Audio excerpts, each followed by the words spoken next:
Morning students, welcome to first year accountancy class. In the last session already we have to solve the one problem, illustration number 2nd in your NCERT textbook. Then in this session the continued part of the illustration number 2nd ಏನು ಮಾಡ್ತಿದ್ವಿ ಈಗ ನಿನ್ನೆ question ಅಲ್ಲಿ of question ಅನ್ನು ನಾವು solve ಮಾಡಿದ್ವಿ. ಅದರ continue part ಅನ್ನು ಈ ಸೆಷನ್ ಅಲ್ಲಿ ನಾವೀಗ ಆನ್ಸರ್ ಏನು ಬರುತ್ತೆ ಅನ್ನೋದನ್ನ ನೋಡ್ತಾ ಹೋಗೋಣ. Next entry preparation of the journal entry. ಇವಾಗ ಮಾಡ್ತಿರೋದು ನಾವು ಜರ್ನಲ್ ಎಂಟ್ರೀಸನ್ನು ಪ್ರಿಪೇರ್ ಮಾಡ್ತಾ ಇರೋದು. ಇದರಲ್ಲಿ ಆಲ್ರೆಡಿ ನಿಮಗೆ ರೂಲ್ಸ್ ಎಲ್ಲ ಹೇಳಿದ್ದೆ ಹಿಂದಿನ ಕ್ಲಾಸಲ್ಲಿ, ಹಿಂದಿನ ವಿಡಿಯೋದಲ್ಲೆಲ್ಲ ರೂಲ್ಸ್ ಆಲ್ರೆಡಿ ಗೊತ್ತಿದೆ ಅಂದ್ಕೊಳ್ತೀನಿ ನಾನು. ಯಾರಿನ ಪ್ರಾಕ್ಟೀಸ್ ಮಾಡಿಲ್ಲ ರೂಲ್ಸ್ನ ಅದನ್ನು ಪ್ರಾಕ್ಟೀಸ್ ಮಾಡ್ಕೊಳ್ರಿ. Personal account rule, real account rule, nominal account rule. Personal account rule, debit the receiver, credit the ಗಿವರ್.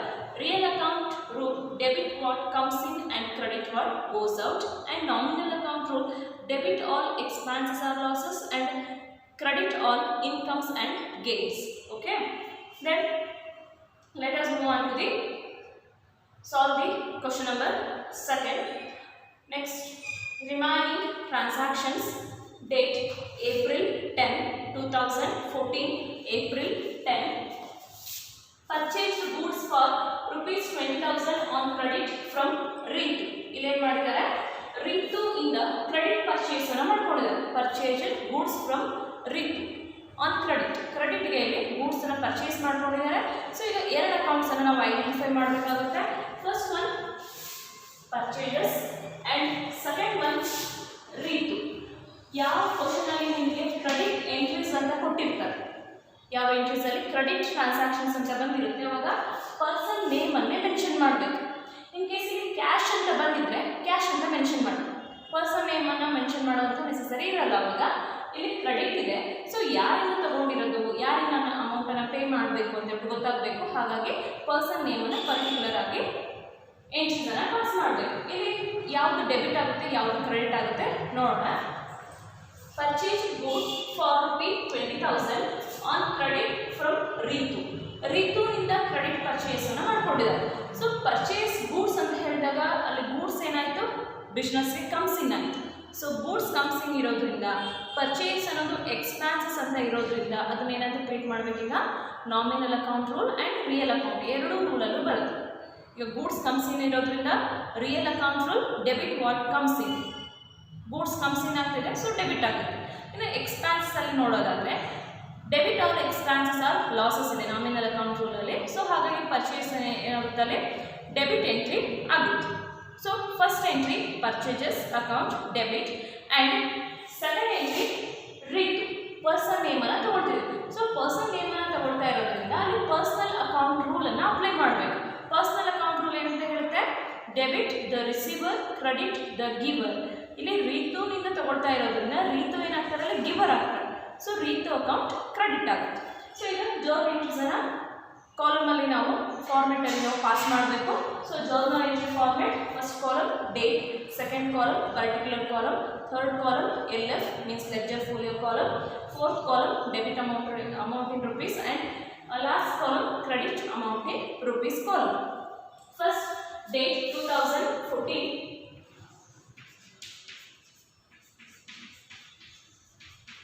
April 10. Purchases account data to Ritu account.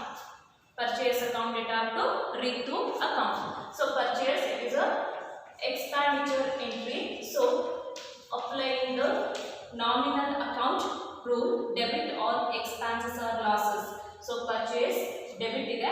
ಯಾಕೆ ಡೆಬಿಟ್ ಆಯ್ತಲ್ಲಿ, ಗೂಡ್ಸ್ ಅನ್ನು ಪರ್ಚೇಸ್ ಮಾಡಿಕೊಂಡ್ರು, so cash amount ಅಲ್ಲಿ pay ಆಯಿತು, expenditure ಆಯಿತು ಕಂಪ್ನಿಯವರಿಗೆ, ಹಾಗಾಗಿ purchase account debit. And Ritu account personal account rule. ಇಲ್ಲಿ ಏನು ಮಾಡ್ತಾರೆ, Rituನಿಂದ ರಿಸೀವ್ ತಗೊಳ್ತಾ ಇರೋದ್ರಿಂದ Ritu ಅಲ್ಲಿ ಏನಾಗ್ತಾರೆ, ಗಿವರ್ ಆಗ್ತಾರೆ. Rituನಿಂದ ತಗೊಳ್ತಾ ಇರೋದ್ರಿಂದ Ritu ಗಿವರ್ ಇದ್ದಾರೆ. ಸೊ ಗಿವರ್ ಇರೋದ್ರಿಂದ Ritu ಅಕೌಂಟನ್ನು ನಾವು ಕ್ರೆಡಿಟ್ ಎಂಟ್ರೀಸ್ ಅಂತ ಹೇಳ್ಬಿಟ್ಟು ಪಾಸ್ ಮಾಡ್ತೀವಿ. B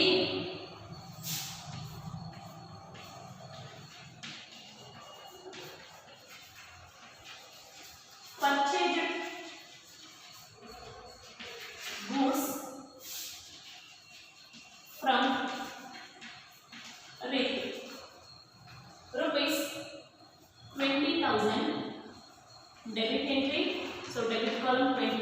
credit column nil, and second entry debit column nil, credit column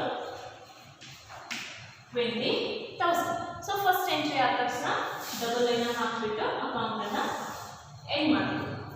okay, next second entry April 14 insurance paid by check.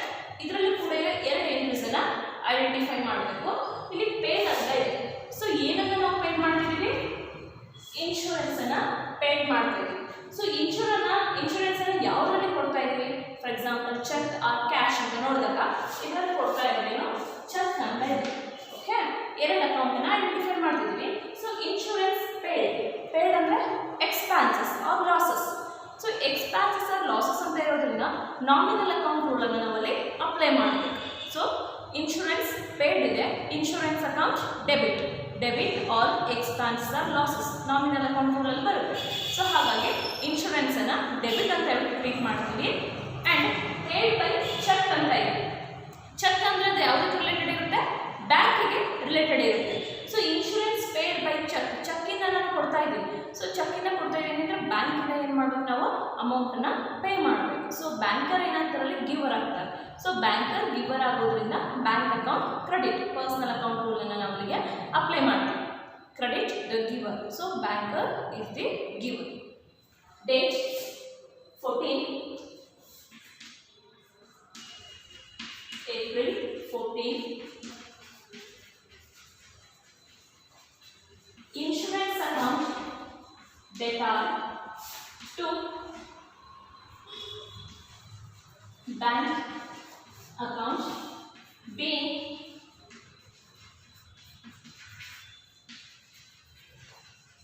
insurance paid by check.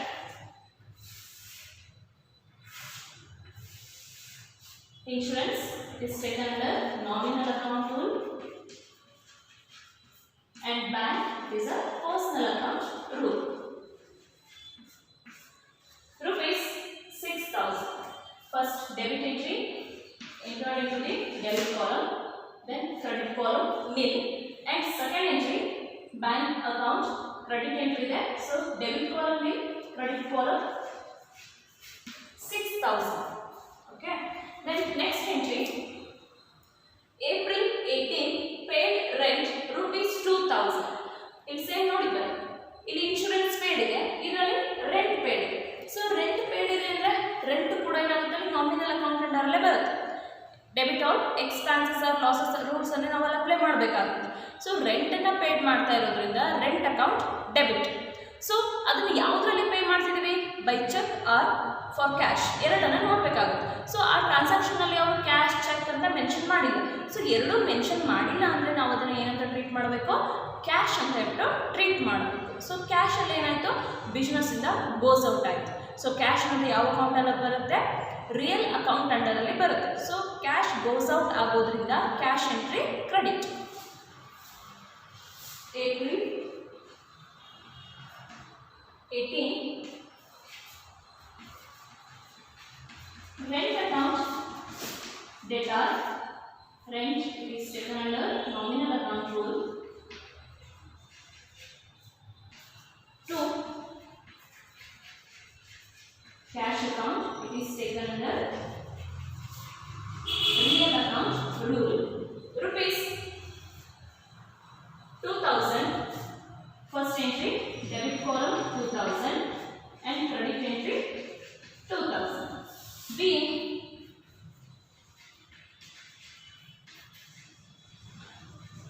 rent paid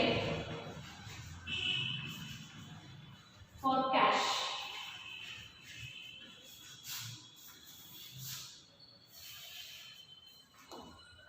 cash ಅಮೌಂಟಲ್ಲಿ ನಾವು ರೆಂಟನ್ನು pay ಮಾಡ್ತಾ ಹೋಗಿದ್ವಿ. So ಈಗ 3 entries complete ಆಯಿತು. Next remaining ಎಂಟ್ರೀಸನ್ನು next ನಾನು continue ಮಾಡ್ತಾ ಹೋಗ್ತೀನಿ. ನೀವು ಅದನ್ನು ಕಂಟಿನ್ಯೂ ಪಾರ್ಟಲ್ಲೇ ಬರ್ಕೊಳ್ತಾ ಹೋಗಿ. Next entry April 20 goods costing rupees 1,500 given as charity. ಇಲ್ಲಿ ಏನು ಮಾಡಿದ್ದಾರೆ? ಚಾರಿಟಿ ಅವರಿಗೆ ಗೂಡ್ಸನ್ನು ಪ್ರೊವೈಡ್ ಮಾಡ್ತಾ ಹೋಗಿದ್ದಾರೆ. ಸೊ ಎರಡು ಅಕೌಂಟ್ಸನ್ನು ನಾವು ಐಡೆಂಟಿಫೈ ಮಾಡಬೇಕು. ಇಲ್ಲಿ ಚಾರಿಟಿ ಒಂದು ಅಕೌಂಟ್ ಆಗುತ್ತೆ, ಇನ್ನು ಗೂಡ್ಸ್ ಒಂದು ಅಕೌಂಟ್ ಇದೆ. ಸೊ ಗೂಡ್ಸ್ ಅಂತ ಬಂದಾಗ ಅದನ್ನು ಪರ್ಚೇಸ್ ಅಂತ ಹೇಳ್ಬಿಟ್ಟು ಟ್ರೀಟ್ ಮಾಡಿ. ಯಾಕೆಂದರೆ ಗೂಡ್ಸ್ ಅಂತ ಹೇಳ್ಬಿಟ್ಟು ನಮಗೆ ಎಂಟ್ರೀಸ್ ಪಾಸ್ ಮಾಡೋಕ್ಕೆ ಬರಲ್ಲ, ಹಾಗಾಗಿ ಪರ್ಚೇಸ್ ಅಂತ ಹೇಳ್ಬಿಟ್ಟು ಮೆನ್ಷನ್ ಮಾಡ್ತಾ ಹೋಗ್ತೀವಿ. ಸೊ ಇಲ್ಲಿ ಏನಾಗುತ್ತೆ ನೋಡ್ಬೋದು, goods costing ₹1500 given as charity. Charity ಅವ್ರಿಗೆ ಏನು ಮಾಡಿದ್ದಾರೆ, ಗೂಡ್ಸನ್ನು ಕೊಟ್ಟಿದ್ದಾರೆ. ಸೊ ಚಾರಿಟಿ ಅವರು ಏನು ಮಾಡ್ತಾರೆ ಅಂದರೆ ಟೈಮ್ ರಿಸೀವ್ ಮಾಡ್ಕೊಳ್ತಾರೆ ಗೂಡ್ಸ್ಗಳನ್ನು. ಸೊ ಗೂಡ್ಸನ್ನು ರಿಸೀವ್ ಮಾಡ್ಕೊಳ್ಳೋದ್ರಿಂದ ಚಾರಿಟಿ ಅಕೌಂಟ್ ಏನಾಗುತ್ತೆ, ಅಲ್ಲಿ ಡೆಬಿಟ್ ಆಗುತ್ತೆ. ಇನ್ನು ಕಂಪ್ನಿಯಲ್ಲಿರುವಂತಹ ಬಿಸ್ನೆಸ್ಸಲ್ಲಿರುವಂತಹ ಗೂಡ್ಸ್ಗಳೆಲ್ಲ ಎಲ್ಲಿಗೆ ಹೋಯಿತು, ಚಾರಿಟಿಗೆ ಹೋಯಿತು. ಸೊ ಗೂಡ್ಸ್ ಇರೋವಂಥದ್ದು ಏನಾಯಿತು, ಬಿಸ್ನೆಸ್ಸಲ್ಲಿ ಗೋಸ್ ಔಟ್ ಆಯಿತು. ಸೊ ಗೂಡ್ಸ್ ಅಕೌಂಟ್ ಅವ್ರ ಪರ್ಚೇಸ್ ಅಕೌಂಟನ್ನು ಏನಂತ ಟ್ರೀಟ್ ಮಾಡಬೇಕು, ಕ್ರೆಡಿಟ್ ಅಂತ ಹೇಳ್ಬಿಟ್ಟು ಟ್ರೀಟ್ ಮಾಡಬೇಕು. Date 20 April 2020.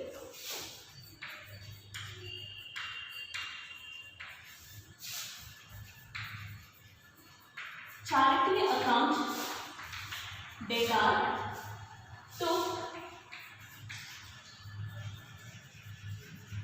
purchase account or goods account. Charity, it is taken under personal account rule. Goods is a real account rule. So your amount ನೋಡಿ, rupees 1500, debit column 1500, credit column 1500. B, goods given as charity.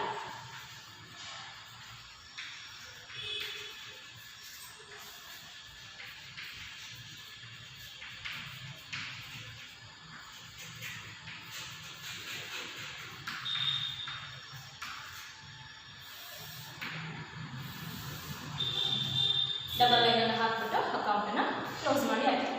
Next entry April 24th, purchase office furniture for ₹11,200. So first ಓದಿದ ತಕ್ಷಣ ಅದರಲ್ಲಿ ಎರಡು account ಯಾವ್ದು ಬರುತ್ತೆ ಅನ್ನೋದನ್ನ ನೋಡ್ಕೊಳ್ಳೋಣ.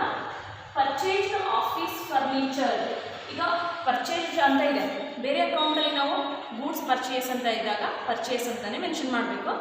ಇಲ್ಲಿ office furniture it is a fixed assets entry.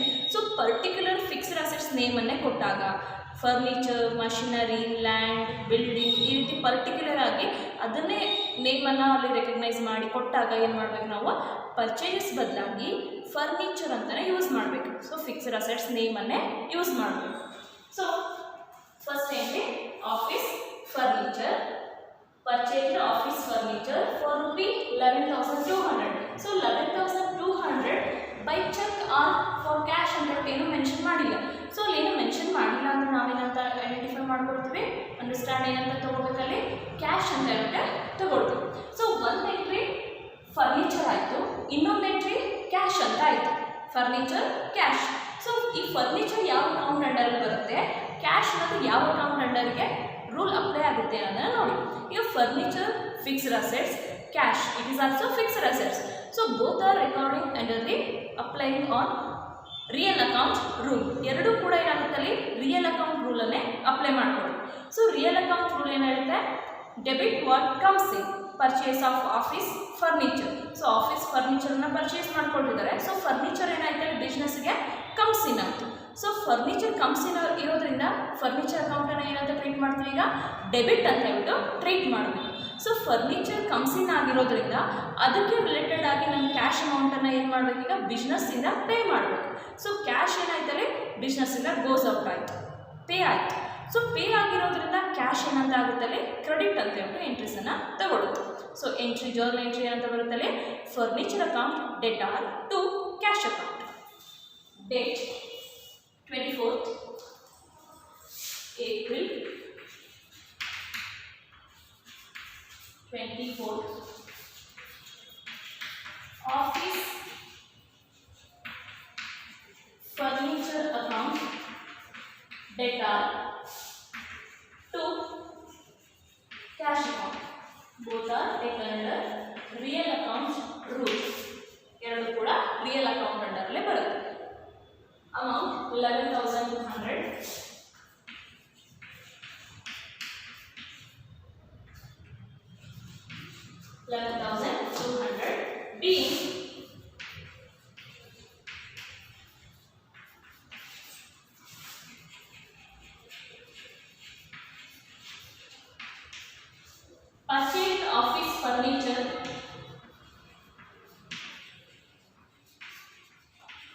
for cash.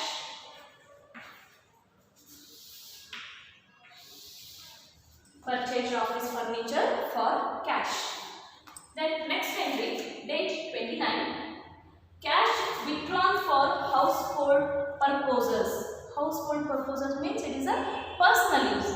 Personal use ಅಂದರೆ ತನ್ನ ಓನ್ ಮನೆ ಪರ್ಪೋಸಿಗೆ, ಹೌಸ್ ಹೋಲ್ಡ್ ಪರ್ಪೋಸಿಗೆ ಅಂತ ಹೇಳ್ಬಿಟ್ಟು ಏನು ಮಾಡಿದ್ದಾನೆ, ಕ್ಯಾಶನ್ನು ವಿಡ್ರಾನ್ ಮಾಡ್ಕೊಂಡಿದ್ದಾನೆ. ಸೊ ಕ್ಯಾಶ್ ವಿಡ್ರಾನ್ ಮಾಡ್ಕೊಂಡಿರೋದ್ರಿಂದ ಅಲ್ಲೇನಾಗುತ್ತದು ತಮ್ಮ ಸ್ವಂತ ಖರ್ಚಿಗಾಗುತ್ತೆ, ಅಂದರೆ ಓನ್ ಪರ್ಪೋಸಸ್ಗೆ ಅಂತ ಹೇಳ್ಬಿಟ್ಟು ಆಗುತ್ತೆ. ಸೊ ಓನ್ ಪರ್ಪೋಸಸ್ಗೆ ಅಂತ ತೊಗೊಂಡಿದ್ದನ್ನು ಏನಂತ ಟ್ರೀಟ್ ಮಾಡಬೇಕು, ಡ್ರಾಯಿಂಗ್ಸ್ ಅಂತ ಹೇಳ್ಬಿಟ್ಟು ಟ್ರೀಟ್ ಮಾಡಬೇಕು. ನಿಮಗೆ ಫಸ್ಟ್ ಚಾಪ್ಟ್ರಲ್ಲಿ ಡ್ರಾಯಿಂಗ್ಸ್ ಮೀನಿಂಗ್ ಬಂದಿದೆ. Money or money's worth or goods or any other assets taken by the owner or businessman for the personal use or domestic purposes are called drawings. Drawings ಅಂದರೆ ತನ್ನ own ಖರ್ಚಿಗೆ ಅಥವಾ domestic ಪರ್ಪೋಸಸ್ಗೆ ಅಂತ ಹೇಳ್ಬಿಟ್ಟು ಬಿಸ್ನೆಸ್ಸಿಂದ cash ಆಗಿರ್ಬೋದು, ಅಸೆಟ್ಸನ್ನು use ಮಾಡ್ಕೊಡೋದಿರ್ಬೋದು. Assets ಅಂದರೆ for example land, building, car, vehicles ಅವೆಲ್ಲ fixed assets ಆಗಿರುತ್ತೆ.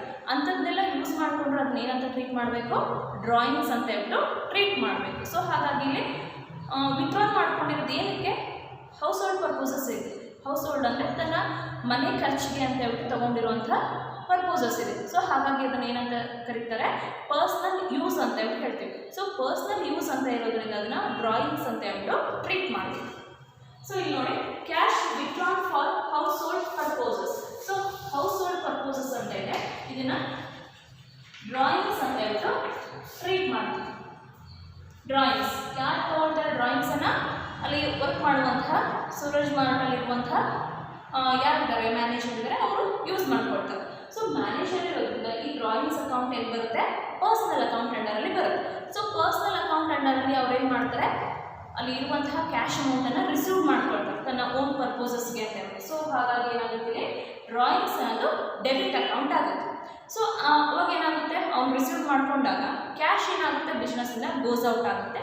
ಸೊ ರಿಯಲ್ ಅಕೌಂಟ್ ರೂಲನ್ನು ಅಪ್ಲೈ ಮಾಡಿಬಿಟ್ಟು ಕ್ಯಾಶನ್ನು ಕ್ರೆಡಿಟ್ ಅಂತ ಹೇಳ್ಬಿಟ್ಟು ಎಂಟ್ರೀಸನ್ನು ಪಾಸ್ ಮಾಡಬೇಕು. So entry drawings account data to cash account, ಎರಡು ಅಕೌಂಟನ್ನು ಐಡೆಂಟಿಫೈ ಮಾಡಬೇಕಲ್ಲ. ಒಂದು ಹೌಸ್ ಹೋಲ್ಡ್ ಪರ್ಪೋಸಸ್ ಅಂತ ಇದೆ, ಒಂದು ಕ್ಯಾಶ್ ಅಂತ ಇದೆ. ಸೊ ಹೌಸ್ ಹೋಲ್ಡ್ ಪರ್ಪೋಸಸ್ಸನ್ನು ಶಾರ್ಟ್ ಫಾರ್ಮಲ್ಲಿ ಡ್ರಾಯಿಂಗ್ಸ್ ಅಂತ ಹೇಳ್ಬಿಟ್ಟು ಟ್ರೀಟ್ ಮಾಡಿ. ಸೊ ಡ್ರಾಯಿಂಗ್ಸ್ ಅನ್ನೋದು ಪರ್ಸ್ನಲ್ ಅಕೌಂಟ್ ಅಂಡರ್ ಬಂದರೆ, ಕ್ಯಾಶ್ ಅನ್ನೋದು ರಿಯಲ್ ಅಕೌಂಟ್ ರೂಲನ್ನು ಅಪ್ಲೈ ಮಾಡಿಕೊಳ್ಳೋದು. So date 29.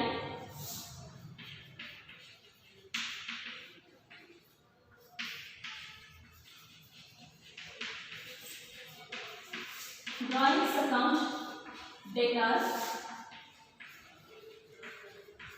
to cash account. B.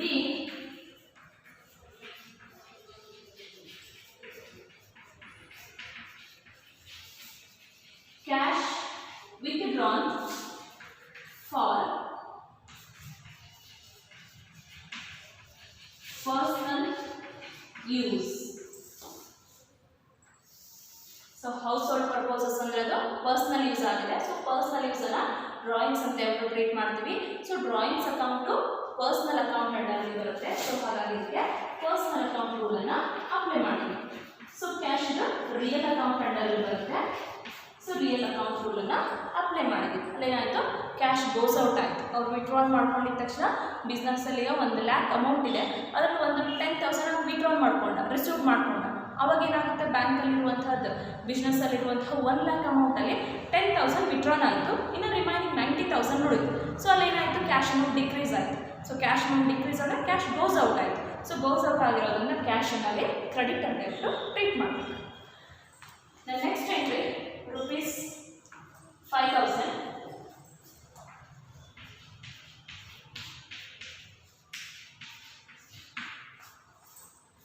Next entry, date 30, interest received, cash ₹1,200. It is simple again. Interest received. Received means it is a income nature item. So the income nature items taken under nominal account rule. It is applied on the nominal account rule ಅನ್ನು ನಾವು ಏನು ಮಾಡಬೇಕಲ್ಲಿ apply ಮಾಡಬೇಕು. So interest received ಇದೆ. So nominal account ರೂಲಲ್ಲಿ received ಅಂತ ತಗೊಂಡ್ರೆ, income ಅಂತ ಬಂದರೆ ಯಾವ ರೂಲನ್ನು ನಾವು ಅಪ್ಲೈ ಮಾಡ್ತೀವಿ ಅಂತ ರೂಲನ್ನು ನೋಡಿ. debit all expenses or losses, credit all incomes and gains. credit ಅನ್ನು ಯಾವುದಕ್ಕೆ ಅಪ್ಲೈ ಮಾಡ್ತೀವಿ, ಇನ್ಕಮ್ಸ್ ಮತ್ತು ಗೇನ್ಸ್ಗೆ ಅಪ್ಲೈ ಮಾಡ್ತಾ ಹೋಗ್ತೀವಿ. ಸೊ ಅಲ್ಲೇನಿದೆ ರಿಸೀವ್ಡ್ ಅಂತ ಇದೆ, interest received. So interest received ಅಂತ ಇರೋದ್ರಿಂದ ಇಂಟ್ರೆಸ್ಟ್ ಅಕೌಂಟ್ ಏನಾಯ್ತಲ್ಲಿ ಇನ್ಕಮ್ ಆಯಿತು. ಸೊ ಇನ್ಕಮ್ ಇರೋದ್ರಿಂದ interest account credit. Then cash, second entry ಕ್ಯಾಶನ್ನು ಅಪ್ಲೈ ಮಾಡಿ. Interest received cash ₹1200. ಸೊ ಅಲ್ಲಿ ಇಂಟ್ರೆಸ್ಟ್ ರಿಸೀವ್ಡ್ ಆಯಿತು ಅಂದರೆ ಕ್ಯಾಶ್ ಬಂತು. ಸೊ ಕ್ಯಾಶ್ ಏನಾಯ್ತಲ್ಲಿ ಬಿಸ್ನೆಸ್ಗೆ ಕಮ್ಸ್ ಇನ್ ಆಯಿತು. 1200 ಅಮೌಂಟು ಇಂಟ್ರೆಸ್ಟ್ ಆಗಿ ಕ್ಯಾಶನ್ನ ರಿಸೀವ್ ಮಾಡ್ಕೊಂಡು. ಸೊ ಕ್ಯಾಶ್ ಅಮೌಂಟು ಕೂಡ ಏನಾಯ್ತಲ್ಲಿ ಕಮ್ಸ್ ಇನ್ ಆಯಿತು, ಇಂಟ್ರೆಸ್ಟ್ ಕೂಡ ಏನಾಯ್ತಲ್ಲಿ ಬಿಸ್ನೆಸ್ಸಲ್ಲಿ ಇನ್ಕಮ್ ಆಯಿತು. ಹಾಗಾಗಿ ಎರಡು ಅಕೌಂಟನ್ನು ನಾವು ಯಾವ ರೀತಿ ಐಡೆಂಟಿಫೈ ಮಾಡಬೇಕು ಅಂತ ನೋಡಿ.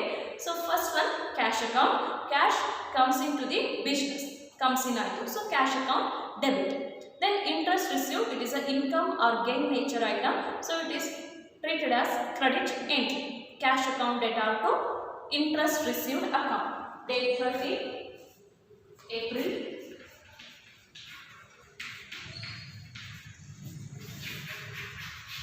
Cash account data means real account under 2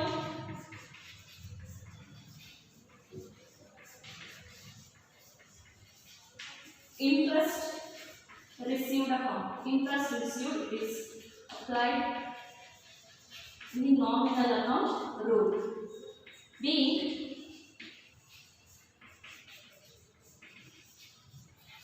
interest received.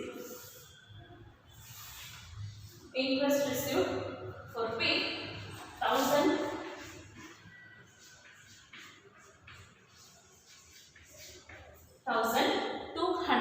1,200 rupee interest received. The next one, date 30 cash sales rupees 2,300. Here date 30 cash sales rupees 2,300. So ಇಲ್ಲಿ ಎರಡು ಅಕೌಂಟ್ ಅನ್ನು ಐಡೆಂಟಿಫೈ ಮಾಡ್ತೀವಿ. First one cash and second one sales. So ಇಲ್ಲಿ ಏನಾಯ್ತೀಗ cash sale ಆಗಿದೆ. So cash sales ಅನ್ನು ಮಾಡಿದ್ದಾರೆ, means ಏನೋ ಒಂದು ಸೇಲ್ ಆಗಿದೆ, ಅದಕ್ಕೆ ಕ್ಯಾಶ್ ಅಮೌಂಟನ್ನು ತಗೊಂಡಿದ್ದಾರೆ. ಸೊ ಕ್ಯಾಶ್ ಸೇಲ್ ಆಗಿದೆ ಅಂತ ಹೇಳಿದಾಗ ಕ್ಯಾಶ್ ಅಮೌಂಟ್ ಏನಾಯ್ತಲ್ಲಿ ಕಮ್ಸ್ ಇನ್ ಆಯಿತು. ಏನೋ ಒಂದು ಮಷಿನ್ ಅಥವಾ ಲ್ಯಾಂಡ್ ಬಿಲ್ಡಿಂಗ್ ಏನೋ ಒಂದು ಸೇಲ್ ಮಾಡಿದ್ದಾರೆ ಬಿಸ್ನೆಸ್ಸಲ್ಲಿ, ಅಥವಾ ಏನೋ ಒಂದು ಪ್ರಾಡಕ್ಟನ್ನು ಸೇಲ್ ಮಾಡಿದ್ದಾರೆ. ಸೊ ಸೇಲ್ ಮಾಡಿದ್ದಕ್ಕೆ ಅವ್ರು ಏನು ಮಾಡಿದ್ದಾರೆ, ಕ್ಯಾಶನ್ನು ತೊಗೊಂಡಿದ್ದಾರೆ. ಆಟೋಮೆಟಿಕಲಿ ಕ್ಯಾಶ್ ಇಮಿಡಿಯೇಟನ್ನು ರಿಸೀವ್ಡ್ ತೊಗೊಂಡಿದ್ದಾರೆ. ಸೊ ಕ್ಯಾಶ್ ಇಮಿಡಿಯೇಟ್ ರಿಸೀವ್ಡ್ ಇರೋದ್ರಿಂದ ಕ್ಯಾಶ್ ಏನಾಯ್ತಲ್ಲಿ ಬಿಸ್ನೆಸ್ಗೆ ಕಮ್ಸ್ ಇನ್ ಆಯಿತು. ಸೊ ಕ್ಯಾಶ್ ಕಮ್ಸ್ ಇನ್ ಇರೋದ್ರಿಂದ ಕ್ಯಾಶ್ ಅಕೌಂಟನ್ನು ಡೆಬಿಟ್ ಅಂತ ಹೇಳ್ಬಿಟ್ಟು ಟ್ರೀಟ್ ಮಾಡ್ತೀವಿ. Then sales account. ಸೇಲ್ಸ್ ಅಂದರೆ ಅಲ್ಲಿರುವಂತಹ ಗೂಡ್ಸ್ ಅಥವಾ ಮಷಿನರಿ ಲ್ಯಾಂಡ್ ಏನೋ ಒಂದೇನ ಅಲ್ಲಿರುವಂಥದ್ದು ಪ್ರಾಡಕ್ಟ್ ಏನಾಗಿದೆ ಗೋಸ್ ಔಟ್ ಆಗಿದೆ, ಬಿಸ್ನೆಸ್ಸಿಂದ ಸೇಲ್ ಆಗಿದೆ. ಸೊ ಬಿಸ್ನೆಸ್ಸಿಂದ ಅದು ಹೊರಗೆ ಹೋಗಿರೋದ್ರಿಂದ ಅಥವಾ ಸೇಲ್ ಆಗಿರೋದ್ರಿಂದ ಅದನ್ನೇನಂತ ಕರಿಬೇಕೀಗ ಸೇಲ್ಸನ್ನು ಕ್ರೆಡಿಟ್ ಅಂತ ಹೇಳ್ಬಿಟ್ಟು ಹೇಳಬೇಕು. ಸೊ ಸಿಂಪಲ್ಲಾಗಿ ನೀವು ನೆನ್ಪಿಡ್ಕೋಬೇಕಂದ್ರೆ ಪರ್ಚೇಸ್ ಅನ್ನೋದು ಎಕ್ಸ್ಪೆನ್ಸಸ್, ನಾವು ತೊಗೊಳ್ತೀವಿ ಪರ್ಚೇಸ್ ಮಾಡ್ಕೊಳ್ತೀವಿ, ಹಾಗಾಗಿ ಅದು ಡೆಬಿಟ್ ಎಂಟ್ರಿನೇ ಆಗಿರುತ್ತೆ. ಸೇಲ್ಸ್ ಅಂತ ಹೇಳಿದಾಗ ಅದೇನಾಗುತ್ತೆ, ಸೇಲ್ ಮಾಡಿದಾಗ ಮಾರಾಟ ಮಾಡಿದಾಗ ಅದರಿಂದ ಇನ್ಕಮ್ ಬರುತ್ತೆ, ಹಾಗಾಗಿ ಅದನ್ನ ಏನಂತ ಹೇಳ್ತೀವಿ ಕ್ರೆಡಿಟ್ ಎಂಟ್ರೀಸ್ ಅಂತ ಹೇಳ್ಬಿಟ್ಟು ಹೇಳಬೇಕು. ಸೊ ಹಾಗಾಗಿ ಇದರಲ್ಲಿ ಎರಡು ಎಂಟ್ರೀಸ್ ಬರುತ್ತೆ. First one cash account debtor, 2 sales account. Date 30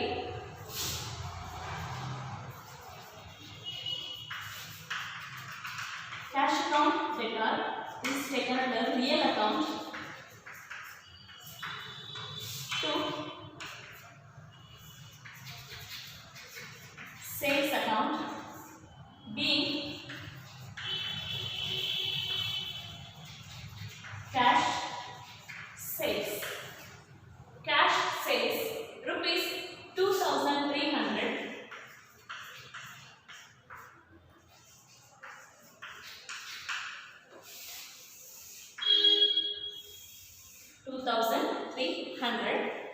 Next, second entry.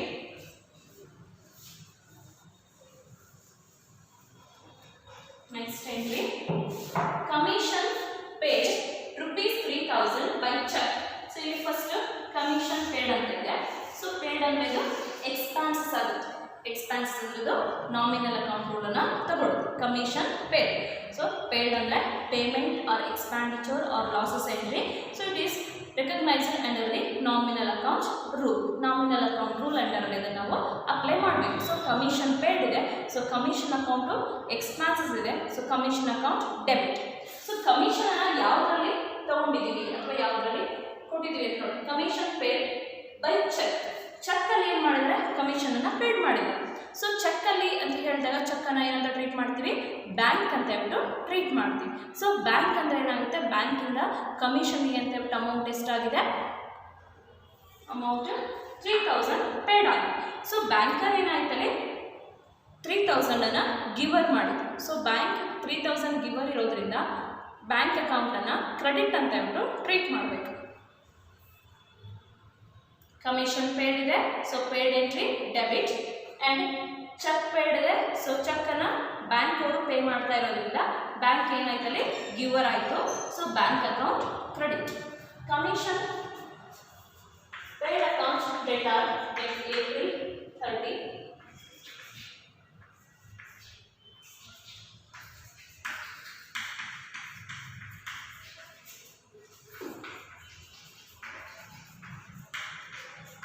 Data to bank account.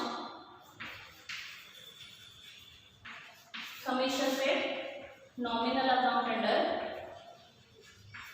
bank personal account under rupees 3000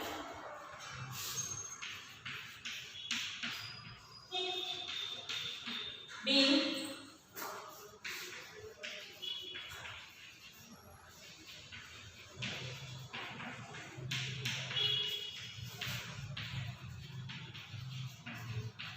commission paid by check. Commission paid by check. The next entry, date 30, telephone bill paid by check rupees 2000. So ಇಲ್ಲಿ ಏನು ಮಾಡಿದ್ರು ಅದೇ entry ಇದೆ, name ಅಷ್ಟೇ change ಇದೆ. ಇಲ್ಲಿ commission paid ಆಗಿದೆ, ಇಲ್ಲಿ ಟೆಲಿಫೋನ್ ಬಿಲ್ ಪೇಡ್ ಅಂತ ಇದೆ. ಇಲ್ಲಿ ಬೈ ಚೆಕ್ ಇದೆ, ಬೈ ಚೆಕ್ ಇದೆ. ಸೊ ಅದೇ ಎಂಟ್ರಿ ಇದೆ, ಅದೇ ರಿಪೀಟ್ ಆಗುತ್ತೆ. ಬಟ್ ಯಾವುದು ಪೇಡ್ ಇದೆ ಆ ಪೇಡ್ ಎಂಟ್ರೀಸನ್ನು ಮೆನ್ಷನ್ ಮಾಡಬೇಕು. ಸೊ ಟೆಲಿಫೋನ್ ಬಿಲ್ ಪೇಡ್ ಇದೆ. ಸೊ ಪೇಡ್ ಇರೋದ್ರಿಂದ ಟೆಲಿಫೋನ್ ಬಿಲ್ ಅಕೌಂಟನ್ನು ನಾಮಿನಲ್ ಅಕೌಂಟ್ ರೂಲಲ್ಲಿ ಎಕ್ಸ್ಪೆನ್ಸಸ್ ಆರ್ ಡೆಬಿಟ್ ಅಂತ ಹೇಳ್ಬಿಟ್ಟು ಟ್ರೀಟ್ ಮಾಡ್ತೀವಿ. ಆ್ಯಂಡ್ ಬೈ ಚೆಕ್ ಅಂತ ಇರೋದ್ರಿಂದ ಚೆಕ್ ಎಂಟ್ರಿ ಬ್ಯಾಂಕ್ ಅಂತ ಬರುತ್ತೆ. ಸೊ ಬ್ಯಾಂಕರ್ ಗಿವರ್ ಆಗೋದ್ರಿಂದ bank account credit. Page 30.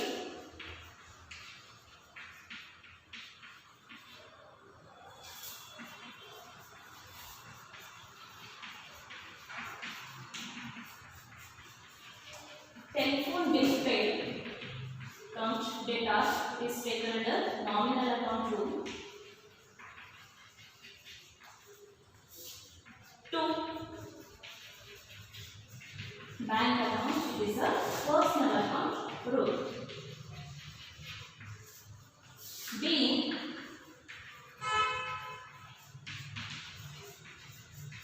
telephone bill paid by check.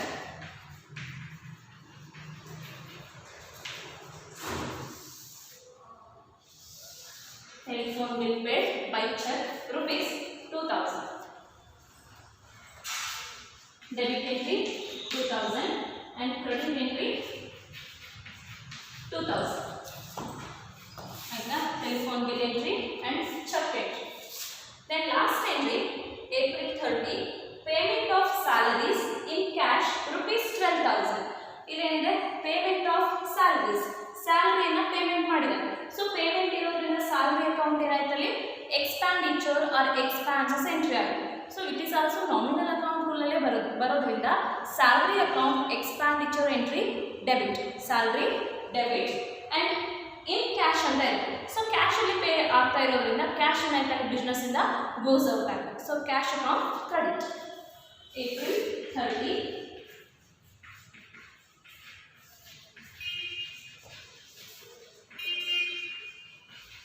Salaries account debtor, this nominal account rule.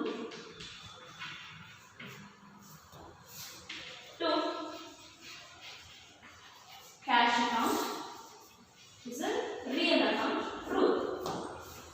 being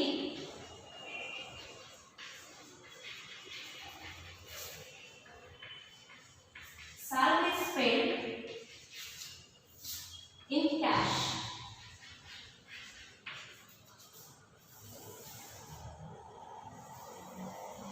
Salaries paid in cash, rupees 12,000.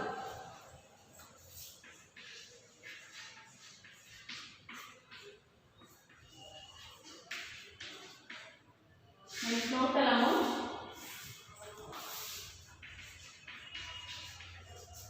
yesterday already half question ಮಾಡಿದ್ವಿ. So yesterday class ಅಲ್ಲಿ ಇರುವಂತಹ half question ಅಲ್ಲಿ total ಎಷ್ಟು ಬಂದಿದೆ ನೋಡಿ. ಆ total amount ಅಲ್ಲಿ ಇದನ್ನ ಕಂಟಿನ್ಯೂ ಮಾಡ್ಕೊಳ್ತಾ ಹೋಗಿದೆ.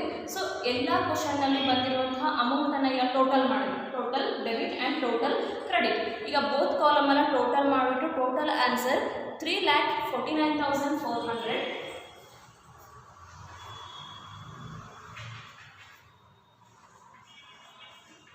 3,49,400 both side equal value debit and credit rupees.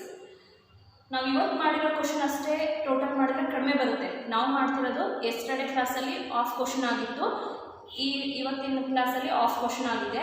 So ಅಲ್ಲಿಂದ ಇಲ್ಲಿವರೆಗೂ ಎಷ್ಟು ಅಮೌಂಟ್ಸ್ ಇದೆ ಫುಲ್ ಎಲ್ಲದನ್ನೂ ಟೋಟಲ್ ಮಾಡ್ಕೊಳ್ತಾ ಹೋಗಿ ಟೋಟಲ್ ಆನ್ಸರ್ 3,49,400 ಆನ್ಸರ್ ನಮಗೆ ಬರುತ್ತೆ. Okay, my dear student, today's class is over. Then I will continue to the next class, next program. Thank you.